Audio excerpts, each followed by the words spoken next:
December 1st, 2020, I found myself a pretty good deal on a fat bike.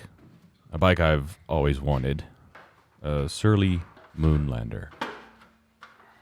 Now, the price that I found this bike for was something that I thought it may be too good to be true.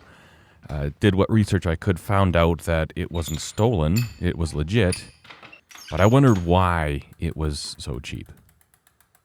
Now, it's a good bike overall. I don't want there to be a misconception, but look at that wheel rotation. And on the front. When I first started riding this bike, I knew that, bigger tires, more resistance to rotation, softer, more rolling resistance. But these ones were exceptionally poor. I rode it all winter long, didn't really want to get into it, but it's been nagging at me for the last couple months, and I thought, you know what? I just need to see what's going on.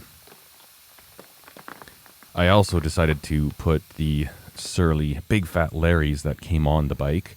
I have the Bud and the Lou, and they're in really great shape, but the lugs are a little bit large for some of the pavement riding I plan on doing this summer with this bike, and then mostly gravel. I don't need an awful lot of traction to ride the gravel that I ride, so I figured I better save these and have them as a dedicated set of shoes for the snow, if you will.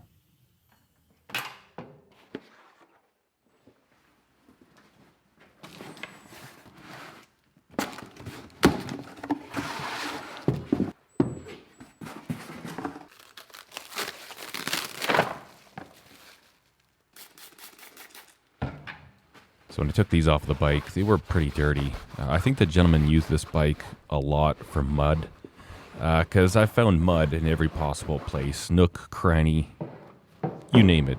I've seen mud caked in there on this bike, so I figure I should clean these tires off before I reinstall them on the wheel. The thing I've noticed too with these fat bikes, I guess this is the only set of fat bike wheels and tires I've ever worked with, but incredibly easy to work with compared to, say, a 29 or a 700 or a 26-inch wheel. There's just so much extra material there. You can look at this by hand. No tools. It's really, really easy to put on new tires.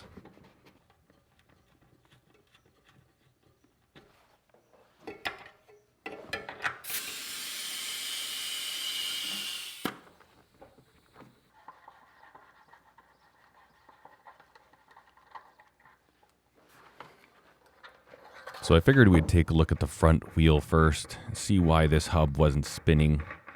And I learned that Surly uses sealed bearings. I wasn't expecting that. I was expecting to see a standard type, cone axle setup with small ball bearings in there. I was very shocked to find completely sealed bearings. This is a style of hub I've never worked on before. Always a little bit slow. And I didn't want this video necessarily to be a step-by-step tutorial because I have no clue what I'm doing here. But I can tell a bad bearing when I see one. You can hear it. And then obviously there's a chip out of it right there. And there should not be that much play. These bearings are in terrible condition. Now, thankfully, it's actually a fairly common size of bearing, and I was able to see the number on the side of it. And then I went and I picked up, this is called a blind bearing puller. So basically, there are little prongs on the inside that you kind of tighten, and they flare out. It's got a taper inside of them. They kind of flare out and grab the inner race. And then you put a slide hammer on it, and you give it a pop. And it's supposed to pull the whole bearing right out of there. I think if the bearings weren't so far gone, it might do that. But with this one, all I did is pop the inner race out of there. So I put on a bigger size and went to town with that and pulled the outer race of the bearing out on its own. I was very thankful that this actually worked.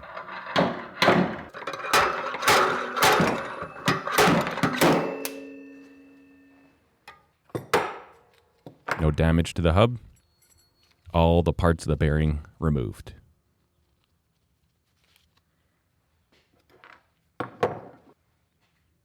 So a local bike shop that I went to, they had these bearings in stock. And I'm supporting the hub on the underside with a socket, and you can see I've got a socket the same diameter as the outer race. That way, as I go to hammer it in, I'm not actually stressing the ball bearings at all. One thing you do not want to do is hammer on the inner race to drive the bearing in. You might get it in, but you can cause some damage to the race of the bearing, some brunelling, and there's a bunch of technical things that can go on, but it's just not a good idea. And there you see I'm lining up that lower socket, supporting the aluminum portion of that hub. That way when I drive the bearing in, it's just putting pressure on the hub and the outer race of the bearing. And line up those cones, very easy to do. The one side I left not tightened, I didn't loosen it at all, so I just basically put it in as it came apart. And it was very, very easy to get this back together.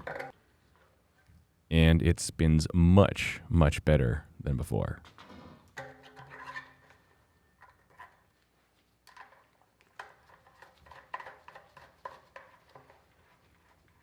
We put our quick release in, and we're ready to stick it back on the bike.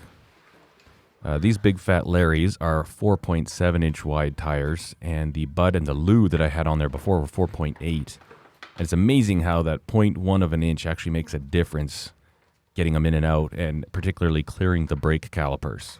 It's a bit of a struggle. I have to really go back and forth and shimmy it. But with these, the 4.7s, it just sneaks in there. And because I kind of, was adjusting with the axles, I figure I should set up the brakes, tune them properly, make sure everything is lined up. And I did that. On the rear, we have a traditional style hub. And here's the cone. And you see that chunk missing there? That pitting? That was obviously causing some serious rotational issues. So the same local bike shop that had the front bearings had a new cone and axle. I put a brand new axle on here while I was at it. This is a standard 10mm by 130 axle, so I thought, if they've got it in stock, may as well put it in. I put in 9 brand new ball bearings on each side, 1/4 inch, and I thought, while we're at it, let's go ahead and just clean things up. I inspected the cassette, in good shape, but I thought, there's all this grime and stuff in here, let's take some time. So I put it in a tub of Simple Green, and we give a really good cleaning. And there's no sense cleaning the cassette if you're not going to clean the chain really well also. Again, put some Simple Green with some water, let it soak for a bit, and just clean it. This took about 10 minutes. It took a long time, but it is a very thorough way to clean a bicycle chain. I laid it out in the sun on the toolbox on my truck to dry out. And then obviously we lubed it up really well before we put it onto the bike.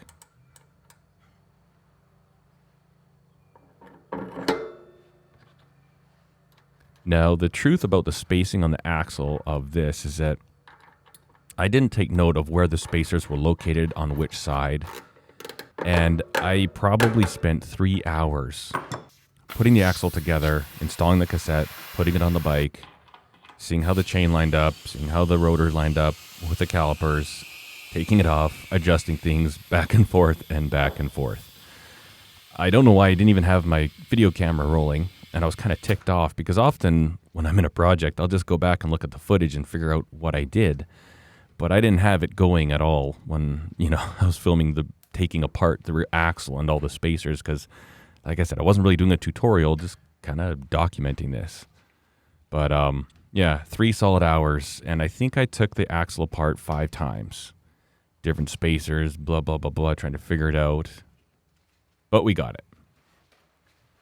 We finally got it.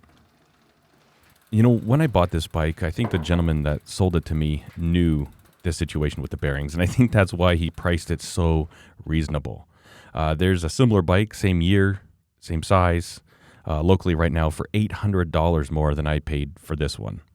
So I think it was a fair transaction. He knew of the issues. He didn't tell me of them, but the price reflected it, and I kind of knew what I was getting to a little bit. I'm excited to take this thing out in the summertime now. I know a lot of folks retire their fat bikes in the summertime, but I'm looking forward to taking it out a little bit, getting some gravel miles on it, and even some asphalt miles. It's comfortable, it's slow, and it's just a lot of fun to ride. Anyways, I thank you for watching this video. We'll see you in the next one. Cheers.